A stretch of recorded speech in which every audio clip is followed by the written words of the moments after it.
주시는 말씀은 마태복음 11장 16절부터 24절까지 합독하시겠습니다.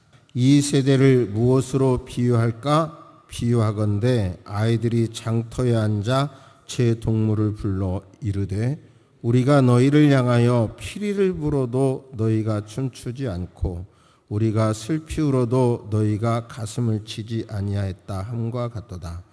요한이 와서 먹지도 않고 마시지도 아니하며 그들이 말하기를 귀신이 들렸다 하더니 인자가 와서 먹고 마시며 말하기를 보라 먹기를 탐하고 포도주를 즐기는 사람이요 세리와 죄인의 친구로다 하니 지혜는 그 행한 일로 인하여 옳다함을 얻느니라.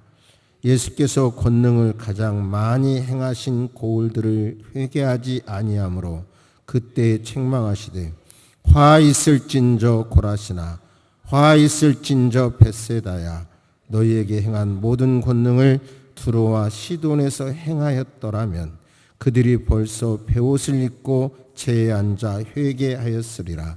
내가 너희에게 이르노니 심판날에 두로와 시돈이 너희보다 견디기 쉬우니라. 가버나움아 내가 하늘에까지 높아지겠느냐? 음부에까지 낮아지리라. 내게 행한 모든 권능을 소돔에서 행하였더라면 그 성이 오늘까지 있으리라. 내가 너에게 이르노니 심판날에 소돔 땅이 너보다 견디기 쉬우리라 하시니라. 아멘. 하나님께서는 어떤 것을 확 갑자기 이렇게 하시기 전에 전조 증상을 줍니다. 비도 오기 전에 어떤 현상이 있기 마련이고요. 제가 지금 2달째 침을 맞으면서 한약을 먹는데 몸의 현상이 좀 이상해서 침 맞으면서 한의사께 물어봤더니 그거 명현 반응입니다 이러더라고요. 아무튼 어떤 사건이 일어나면 좋은 현상이든 나쁜 현상이든 현상이 있다는 말씀입니다. 오늘 본문 말씀에 보면 좀 이렇게 이해가 안 되는 그런 말씀이 있어요. 그게 뭐냐면 세례 요한의 제자들이 예수님께 와서 질문을 하자 세례 요한의 제자들에게 대답을 하고 난 다음에 예수님께서 예수님의 제자들에게 하신 말씀인데요. 7절 보시면 너희가 무엇을 보려고 광야에 나갔더냐? 바람에 흔들리는 갈대냐? 아니잖냐? 그러면 너희가 무엇을 보려고 나갔더냐? 부드러운 옷 입은 사람이냐? 부드러운 옷을 입은 사람들은 왕궁에 있다. 그러면 9절 너희가 어찌하여 나갔더냐? 선지자를 보기 위함이었더냐? 그렇지, 옳다. 내가 너희에게 이르노니 선지자보다 더 나은 자니라. 저를 보세요. 이제 세례 요한에 대해서 말을 하면서 대답하고 난 다음에 뭘 보러 나갔냐? 흔들리는 갈대냐? 아니잖냐. 부드러운 옷 입은 사람이냐? 아니잖냐. 선지자를 보려고 가는 거 아니냐? 이 말씀은 조금 이따 설명드리겠지만 세례자 요한은 감옥에 있었어요. 그러니까 선지자를 보러 나간 것은 세례 요한이 외친 메시지, 구약의 예언자들이 외친 메시지가 어떻게 지금 적용되고 있는지 반영되고 있는지 보려고 간 거 아니냐 이 말씀입니다. 그러니까 우리는 우리의 신앙생활은 정확하게 이 두 가지가 잘 조화를 이루어야 돼요. 20세기의 최고의 신학자라고 인정하는, 물론 개혁주의 입장에서는 어떤 부분 비판하기도 해요. 그런데 최고의 신학자라고 인정하는 분이 칼 바르트인데요. 칼 바르트의 내용이 이것입니다. 한 손에는 성경, 한 손에는 신문을 들고 설교도 해야 되고 신앙생활을 해야 된다. 한 손에는 성경, 한 손에 신문을 들고 그 영향을 받은 빌리 그레암 목사님도 우리는 성경을 한 손에는 조간 신문을 놓고 비교해 가보면서 상황을 보면 살아계신 하나님을 알 수 있다. 현대의 목회자들을 비판하기를 성경을 연구하지 않고 상황만 보는, 전문용어로 텍스트는 연구하지 않고 컨텍스트만 연구하는 그런 교역자, 목회자를 향하여 비판하는 이론이 있고요. 또 한편 성경만을 보고 텍스트만 보고 상황은 보지 않는 그런 설교도 문제가 있다고 합니다. 그러니까 칼 발트가 그 주장은 벗어나려고 해도 이 개신교 안에서 쉽게 그 영향은 못 벗어나는데요. 비판하면서도 어쨌든 상황과 현실을 비교하면서 대처해 가야 된다. 기도해야 된다. 그것이 우리 신앙의 원칙인 것을 깨달으시기를 바랍니다. 할렐루야. 아멘 합시다. 할렐루야. 이제 우리의 신앙생활을 어떻게 할 거냐 그 큰 틀을 말씀드린 거예요. 제 조금 부끄럽지만 개인 얘기 드리면 음식물 쓰레기를 버리는데도 그 작은 날파리 같은 게 생기잖아요. 그래서 음식물 쓰레기도 없는데 왜 이게 생기지? 하고 제가 조사를 해봤더니 그 꿀통이 이렇게 크잖아요, 입구가. 근데 최근에 이 꿀통 입구가 작은 구멍으로 난 거가 있더라고요. 그래서 입술이 트거나 그럴 때, 입안이 트거나 그럴 때 그걸 따라서 먹으니까 너무 편리한 거 있죠. 근데 이제 제 치명적인 약점이 작은 뚜껑을 잘 안 닫는 약점이 있어요. 거기에서 그런 게 생기더라고요. 그래서 그걸 이제 뚜껑은 못 찾았지만 이제 휴지로 막고, 또 음식물 쓰레기를 버리는데 왜 생기지? 그래 보니까 예를 들어서 우유를 먹고 우유통을 그대로 놨더니 그 속에 생기더라고요. 그래서 그 다음부터는 우유를 마시고 물로 씻은 다음에 버리고, 또 제가 먹는 요플레도 이렇게 먹고 그냥 버렸는데 그것도 물로 깔끔하게 씻은 다음에 내놔야 그런 게 안 생기더라고요. 그러니까 즉 나타난 현상에서 자꾸 내가 뭐가 잘못됐지? 이렇게 어떻게 해야지? 이렇게 대처해 가야지.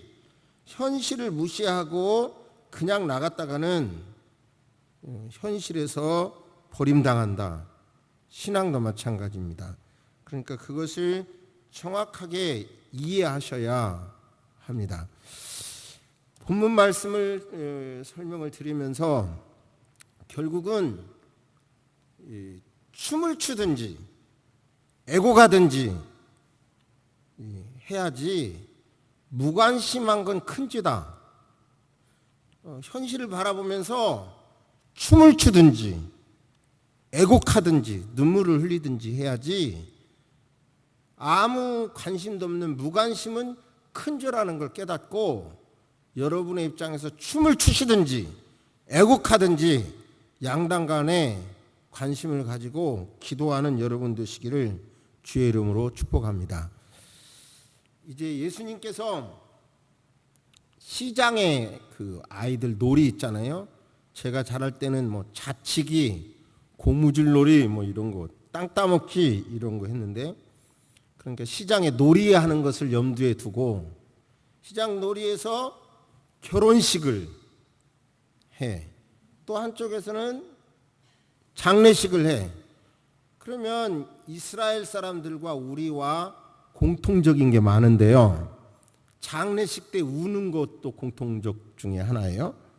그러면 이스라엘은 장례식에 많이 울어야 된다는 것 때문에 아르바이트 하는 분을 청에다가 장례식 때 많이 울게까지 했다고 해요. 자료를 보니까. 그런데 그러면 장례식에서는 장례식 따오려면 뭐가 있어야 돼요? 애곡이 있어야 되잖아요. 통곡이 있어야 되잖아요. 결혼식이 결혼식 따오려면 축가나 노래나 축제가 있어야 되잖아요. 그러면 장난할 때 결국은 장례식 모습이 나오면 애곡하든지 통곡하든지, 결혼식이 나오면 뭐를 해야 돼요? 노래하든지 춤을 추든지 해야 되는데, 장례식 상황에서도 결혼식 상황에서도 바로 예수님께서 그 시대가, 지금 이 시대가 이렇다 그러는 거예요. 그러니까 이런 무관심은 갖지 말라. 오늘 설교를 들으시고 여러분이 어떤 해석을 통하든 계속 반복합니다. 애곡하든 노래하든 양단간에 끌어안고 기도하는 그리스도인 되시기를 바랍니다. 세례자 요한이 옥에 갇혔어요. 그런데 그가 세례 요한이 예수님을 세례를 베풀었잖아요. 그래서 말씀으로 알아요, 메시아라는 거. 그런데 도대체 그 뒤에 진전되는 게 없는 거예요.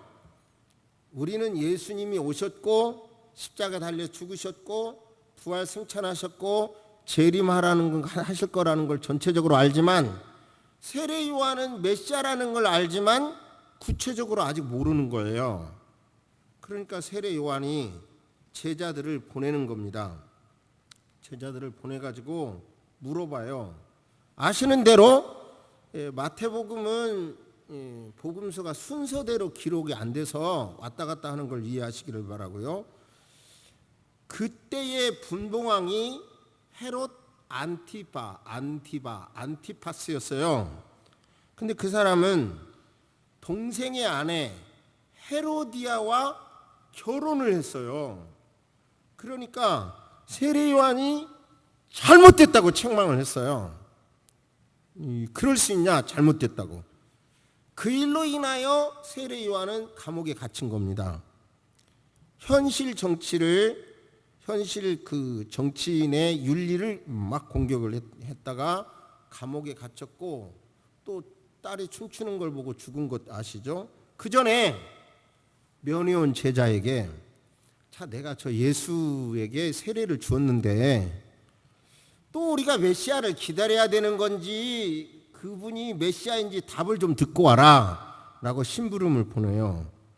세례 요한의 제자들이 이제 예수님께 와서, 우리가 메시아를 더 기다려야 돼요, 아니면 메시아이십니까? 저 세례자 요한께서 물어보라고 그래서 왔어요, 이렇게 말을 하니까 예수님의 대답은 구약 성경을 인용해요. 직접 단답형이 아니라 뭐라고 말씀하냐면, 너희는 가서 보고 들은 것을 요한에게 말해주세요. 맹인이 보며 못 걷던 사람이 걸으며 나병 환자가 깨끗함을 받으며 못 듣는 자가 들으며 죽은 자가 살아나며 가난한 자에게 복음이 전파된다고 해주세요. 자, 보세요. 구약의 성경은 우리가 잘 아는 대로 예언서가 있어요. 사사기 시대부터, 구약 성경 전체는 죄를 지을 때는 하나님께서 죄짓지 말라고 말씀하시고, 죄를 지을 때는 회개하라고 하시고, 그리고 돌이키지 않으면 망한다고 하시고, 그래도 안 돌이키면 망해버리게 하잖아요. 심판을 하셔요. 그게 구약 성경 내용이에요. 그러면서 구약의 마지막 선지자로 인정하는 세례 요한이 헤로디아와 그 사건을 가지고 책망하다 감옥에 갔는데, 예수님은 현실의 문제에 전혀 말씀 안 하시고 이렇게 맹인이 보고 못 걷는 사람이 걷고 나병 환자가 깨끗해졌고 가난한 자에게 복음이 전달된다, 이 얘기를 하시는 거예요.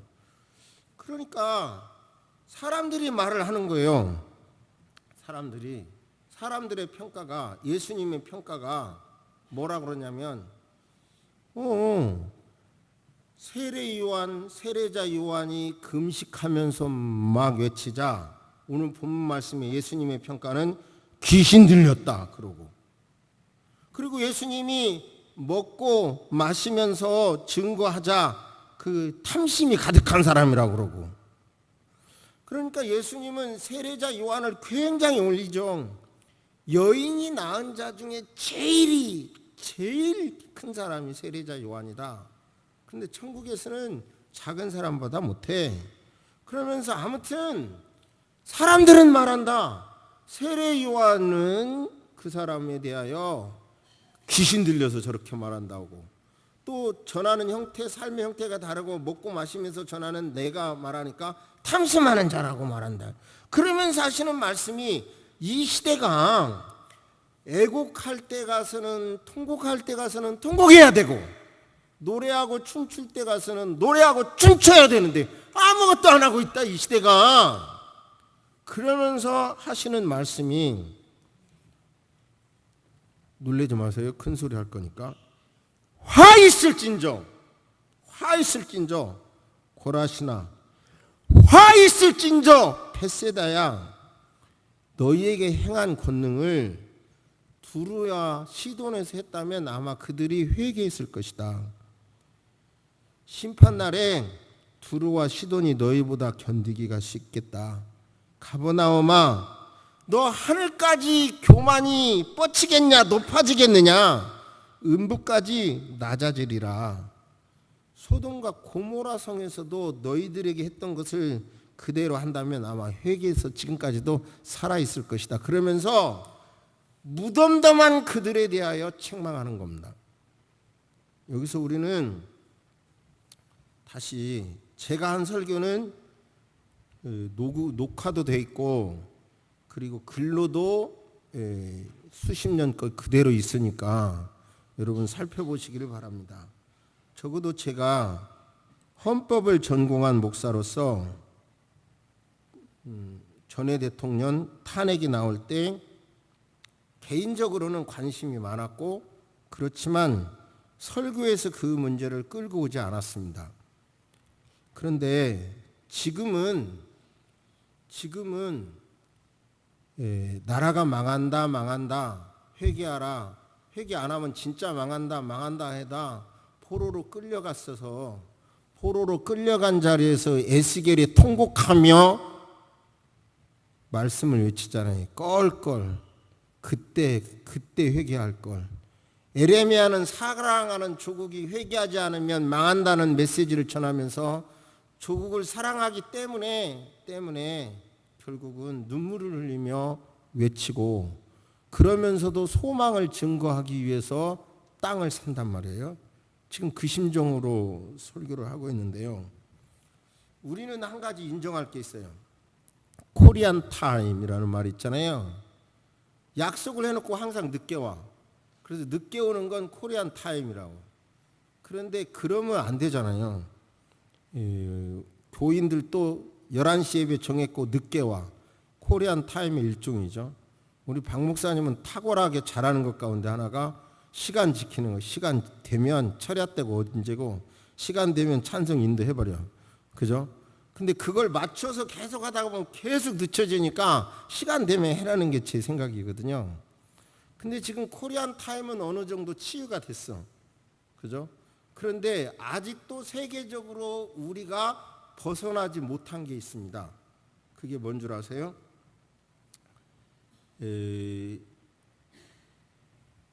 위증죄 2014년 통계를 보니까 위증죄로 고소된 사람, 즉 말에서 거짓말하는 건 포함도 안 됐고, 법원에까지 와서 손들고 선서하고 내가 거짓말하면 처벌받겠습니다.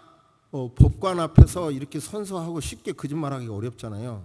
그런데 그 위증죄가 2014년에 1,400명이고 이 수치는 일본하고 비교하면 172배고 인구 비율로 계산하면 430배라고 합니다. 죄 없는 사람을 자기 이익을 위하여 고소한 것은 일본의 500배이고, 그리고 인구 비율로 계산하면 1250배라는 통계를 봤어요. 자동차 보험, 생명보험, 손해보험, 의료보험 등 보험 사기는 어떤 신문사의 통계를 보니까 미국의 100배라고 그래요. 우리나라가. 그러니까 그런 것으로 인하여 제3자가 손해를 보고 있는 거죠. 제가 아까 말씀드렸잖아요. 우리나라의 대법관이 14명이고 독일은 131명인데 그 판사 숫자가 굉장히 많아요. 그 독일을 보니까. 그런데 그 판사들은 결정만 하는 게 아니라 판결만 아니라 판결은 예스 노잖아요. 그러니까 막 설득을 해요. 설득을 해. 그래서 독일은 화해 조정을 최고의 가치로 여겨요. 재판에서. 그럼 우리나라도 어떤 대법원장에 의해서 민사소송을 하면 웬만하면 중간에 한번 화해 조정을 넣거든요. 근데 실제로는 안 이루어져. 우리는 그만큼 끝까지 가자가 강한 거예요. 질 거를 알면서도 끝까지 가자는 자기 주장이 강한 민족인 거예요. 그러니까 민사소송의 비율이 인구 대비 세계 1위라는 거예요. 대한민국이. 그럼 이런 것이 우리 민족성인 거예요. 그런데 거짓말. 우리는 많은 소리를 듣는데 내가 춤을 춰야 할 것인지 애국해야 할 것인지 제3의 어떤 소리에 의해서 우리가 의식이 없으면 내 생각이 정리가 되는데 제가 확실히 아는 것은 얼마 전에 어느 유치원 원장님들 몇 분을 시범으로 언론에 막 공개하면서 유치원에는 막 엄청난 돈을 버는 것처럼 막 이렇게 하더라고요. 그러나 대한민국 대부분의 유치원은 현상 유지 어려워요. 투자 대비. 그런데 결국은 그렇게 언론에 띄워놓고 원하는 대로 정책을 끌고 가잖아요. 보세요. 우리 민족이 우리 그리스도인들은 어떤 남에 의해서 하는 말을 적어도 그냥 여과 없이 받는 수준은 돼서는 안 돼요. 중요한 사건에. 예를 들어 2002년 대통령 선거 때 이해창 대통령 후보의 아들이 군대 가지 않기 위하여 체중을 일부러 줄였다고 주장했고 후에 재판으로 그것이 거짓말이라고 판명됐어요. 그러나 그 거짓말로 뭐가 되나요? 선거 결과는 완전히 바뀌었고 역사는 완전히 바뀌었죠. 또 하나만 더 말씀을 드리면요. 2008년 MBC의 어떤 PD가 미국산 광우병을 말하면서 미국산 소고기를 먹으면 구멍이 송송 뚫려 죽는다고 그러자 교사가 중학생들에게 그걸 말을 하자 중학생들이 피켓 들고 와서 나는 아직 15년밖에 살지 못했어요 이러면서 광우병 했어요. 근데 지나놓고 나니까 미국산 소고기를 먹고 광우병 걸렸다는 사람이 한 명도 없어요. 대한민국에서. 그리고 뭐예요? 세계에서도 없어요. 엄청난 거짓말에 속았던 게. 그러면 그 거짓말은 지금도 계속돼요. 언론은 자기 목적에 따라서. 여기서 문제는 확실한 것은 우리는 정말 지금 우리가 살고 있는 이 나라는 양극화된 양극의 소리를 막 주장하고 있어요. 이런 때 제 얘기는 여러분이 그런 주장을 어느 쪽의 주장을 선택하든 자유다. 그러나 그리스도인은 나라를 위해서 지금 위기 상황에는 기도해야 된다는 거고 그래서 여러분이 어떤 주장을 들어서 여러분이 춤을 추는 입장이든 애곡하는 입장이든 결국은 기도해야 된다는 거고요. 아무 관심 없이 덤덤하게 있는 건 그리스도인으로서 죄악이라는 말씀입니다.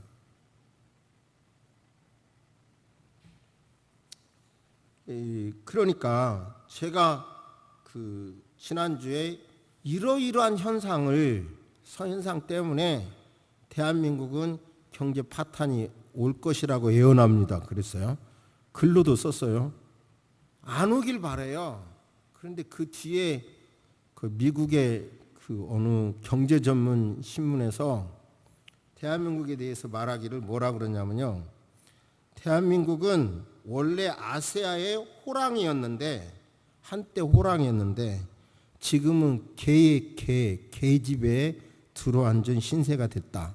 그러면서 사회주의 정책을 바꾸지 않으면 호랑이로 변모할 가능성은 없다. 그런 신문이 있어요. 그런 신문을 예를 들어서 평가를 옳다고 하는 사람도 있고 틀렸다고 할 수도 있고 각각의 자유입니다. 또한 물론 저는 법을 공부한 사람이기 때문에 2018년 10월 말경에 있었던 징집 문제에 대한 대법원 판결을 다 읽어본 사람이에요. 그러면 요지는 이거예요. 65년도 한국과 일본의 합의로 우리는 3억 불 무상 받았고 2억 불 유상으로 받았는데 그것으로 근대 국가를 이루는 터전을 마련했다. 그건 모두가 다 인정해요. 그런데 이제 그 판결은 이겁니다.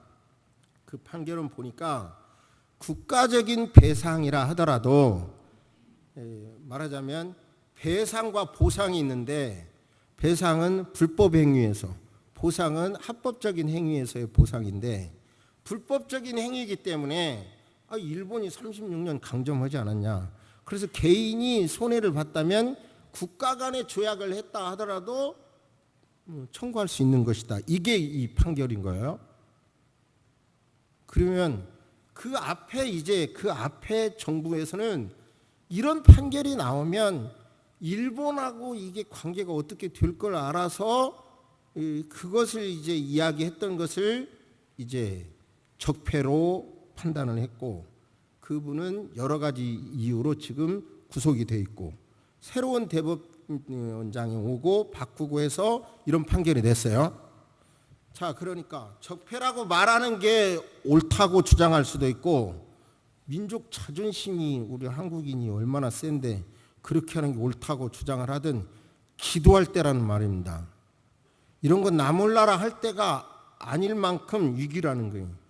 일본의 수출 규제도 말하자면 법리로 여러 가지 말을 해요. 그러니까 이것을 가지고 쪼잔하게 이렇게 대처했다는 것도 맞고 또 그 다음에 맞아요. 그것도요. 맞고 그 다음에 이런 기회에 수입을 다변화하고 그 다음에 또 우리 중소기업에서 그것을 만들어 가야 된다는 것도 맞아요. 그러나 지금 국제사회에서 저 나라에서 싸게 좋게 만들면 그것을 사고 쓰고 하는 건 문제고 당연한 거고 그런데 그것을 정치적인 논리를 가지고 이렇게 끌어오냐. 그냥 정치적으로 해결해 주세요. 이런 게 추가 조치까지 나가게 되면 이거 나라 경제가 흔들립니다. 폭망합니다 하는 것도 일리가 있고 또 이런 기회에 자력갱생 이렇게 하는 것도 맞고 오히려 수입품을 빨리 대처하고 또 우리가 만들어서 중소기업하고 생생을 하고 한다는 것도 맞고 다 맞아요. 다 일리가 막 팽팽해요. 지금 이렇게 팽팽하면서 한 가지 걱정은 나라가 지금 양극으로 나눠지는 거예요. 옛날 전라도를 경상도와 전라도를 싸움을 붙여놓고 정치적인 이익을 쟁취하려고 했던 것처럼 어찌 보면 비슷한 현상이 벌어지는 거예요. 그러니까 말하자면 이것을 지지하는 사람은 이적이다 이런 말까지 나와요. 이건 해도 너무한다 이렇게 하는 것도 맞고. 제가 이렇게 말씀드리는 이유는 지금 이런 현상은 저와 여러분의 신앙과 경제와 직접 관련이 있기 때문입니다. 2019년 1월 1일부터 7월 며칠까지 우리나라 통화 가치를 보면 주요 국가에서 유일하게 5.4%가 떨어졌어요. 우리나라가. 그러면 여러분의 재산이 그만큼 줄어들고 있다는 거예요. 그러면 예를 들어서 우리가 모두 잘 살게 해야 된다. 이것도 이론상 아주 100% 1000% 맞고 그러나 공수처나 패스트트랙이나 이런 현상이 망아간 베네수엘라의 답을 그리고 이런 돈을 막 써가지고 하는 문제가 베네수엘라하고 똑같이 닮았다는 말도 맞고 잘 사는 이론이라는 것도 이론상 다 맞다니까요. 여기서 문제는 어떤 이론을 택하더라도 이 현상은 춤을 추든지 노래하든지 애곡하든지 통곡할 현상이지 무덤덤하게 있는 건 아니란 말입니다. 이런 때 기도하시기를 예수님의 도움을 청하시기를 주의 이름으로 축복합니다. 저는 확실한 것은 우리가 기도하면 이기는 기회가 될 것이라고 확신합니다. 우리가 기도할 때 그 유명한 성경 말씀이 어디에 있냐면 수고하고 무거운 짐진 자들아 다 내게 오라 내가 너희를 쉬게 하리라. 이 유명한 말씀이 이 말씀 끝에 있어요. 그러니까 왜 애곡할 자리에 가서 애곡도 안 하고 노래할 자리 춤출 자리에 가서 춤도 안 추냐. 그 무덤덤한 심령에서 빨리 벗어나라. 그대로 있다가는 망한다. 그러면서 그렇게 해서 끝나는 게 아니라 또 갑자기 예수님은 수고하고 무거운 짐진 자들아 다 내게로 오라. 나는 마음이 온유하고 겸손하니 나의 멍에를 메고 내게 배우라. 그리하면 너희 마음이 쉼을 얻으리라. 이는 내 멍에는 쉽고 내 짐은 가벼움이라. 할렐루야. 그러니까 무슨 얘기예요? 결국은 이런 사람의 논리에 답이 없다 이거예요. 우리는 하나님이 화목해 하시고 하나님께서 해결해 주셔야 된다는 걸 믿고 그것을 믿고 기도하자는 말씀입니다. 이런 문제를 가슴에 새기고 하나님 이런 상황에 방법이 없네요. 하나님이 이 민족을 지켜주세요. 기도하시기를 바랍니다. 할렐루야. 저는 어렸을 때 저희 아버지가 여러분이 수없이 말해서 아시겠지만 바다를 막아서 논을 만드는 개간 사업을 하셨고 그 염기 때문에 물이 많아야 되는데도 결국은 저수지는 안 만들어 놓고 그걸 한 것이 나이가 먹고 보니까 진짜 우리 아버지 같은 사람은 정부의 대책 없는 그런 것에 말려들어서 인생 고생하고 저 같은 사람 어린 시절 고생한 거예요. 대안과 정책이 있어야 되는 거죠. 그러니까 결국은 우리나라 정치하는 분들이 정말 대안과 정책을 가지고 잘 할 수 있도록 정말 우리는 어느 때보다도 기도할 때이고 그리고 다시 한번 말씀드리지만 이 말씀을 묵상할 때 이 시점에서 정말 하나님은 우리에게 정말 예수 그리스도를 주셨고 성경을 주셨고 성경을 근거해서 우리 시대에 들려주는 지금 이 시간 들려주는 하나님의 말씀이라고 저는 확신해서 이 말씀을 드립니다. 할렐루야. 지금 오늘 설교를 듣고 정치 얘기를 했다 하지 마시고 그리스도인이 살아가는 아니 저부터서도 교회 헌금이 줄고 그러면 돈이 만약 없으면 살기 힘들어요. 여러분도 똑같은 거예요. 더 심하죠 현실에서. 그러니까 나중에 가서 껄껄 하지 마시고 지금 어느 때보다도 기도하자는 시간에 기도 시간에 와서 기도하시고 무릎 꿇고 하나님께 경배하면서 답을 구하시기를 주의 이름으로 축복합니다. 아멘. 고개를 숙이십니다. 하나님 똑같은 성경을 가지고도 하나님 한국 개신교회는 바로 성경을 떠나서 상황만 강조하는 교단 설교가 있고 또한 상황을 무시한 채 성경만을 이야기한다고 하지만 결국은 그러다가 악한 세력이 온 세계를 지배하고 난 다음에는 예수님이 주라고 부를 수도 없는 환경도 처할 수 있다는 절박한 현실을 보지 못하고 있습니다. 주여 기도하는 것은 이미 2019년 우리의 현실도 예수는 주라고 말하고 외치기가 나름대로 여러 가지 문화 때문에 여러 가지 현상 때문에 어려워진 현실입니다. 주님, 이것은 비교가 안 되게 더 어려워지기 전에 이 민족을 놓고 우리가 무관심하지 말고 통곡하는 입장이든 애곡하는 입장이든 이런 위기는 오히려 더 우리를 강하게 만들 거라고 생각해서 춤을 춰야 하는 입장이든 어느 입장이든 붙들고 기도하는 세서방 식구들 되게 하여 주옵소서. 주여 기도합니다. 무더운 날씨가 이제 본격적으로 시작될 터인데 여러분 지켜주시고, 특별히 너무 연약한 몸으로 현실을 간신히 지탱하면서도 예배드리고 분들에게 힘을 주시고, 주님이 저들의 주님께서 저들의 힘이 되셔서 지탱시켜 주옵시고 견딜시킬 수 있게 하시고 치료하여 주옵시기를 간절히 기도합니다. 지금은 우리 주 예수 그리스도의 은혜와 우리 하나님의 놀라우신 사랑과 성령님의 감화감동 교통하심이 이제부터 영원토록 함께 있을지어다. 아멘.